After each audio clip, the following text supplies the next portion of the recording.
ബ്രസീലിൽ നടക്കുന്ന G20 ഉച്ചകോടിക്കിടെ ലോക നേതാക്കളുമായി കൂടിക്കാഴ്ച നടത്തിയ പ്രധാനമന്ത്രി നരേന്ദ്രമോദി. ഉച്ചകോടിക്ക് ശേഷം ദ്വിദിന സന്ദർശനത്തിനായി മോദി നാളെ ഗയാനയിലേക്ക് യാത്ര തിരിക്കും. ഗയാനയിൽ കാരിക്കോം ഇന്ത്യ ഉച്ചകോടിയിൽ മോദി പങ്കെടുക്കും.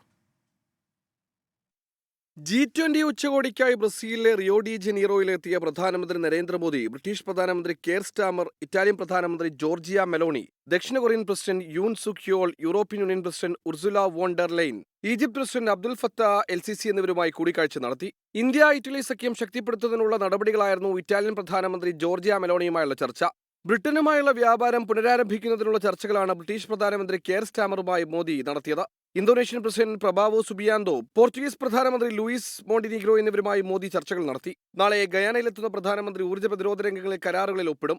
56 വർഷങ്ങൾക്ക് ശേഷമാണ് ഒരു ഇന്ത്യൻ പ്രധാനമന്ത്രി ഗയാന സന്ദർശിക്കുന്നത്. ഇന്ദിരാഗാന്ധി 1968-ൽ ഗയാന സന്ദർശിച്ചിരുന്നു. ഗയാന പ്രസിഡന്റ് മുഹമ്മദ് ഇർഫാൻ അലിയുമായി നടത്തുന്ന ഉഭയകക്ഷി ചർച്ചകൾക്ക് ശേഷം ഗയാന പാർലമെന്റിന്റെ പ്രത്യേക സമ്മേളനത്തെ മോദി അഭിസംബോധന ചെയ്യും.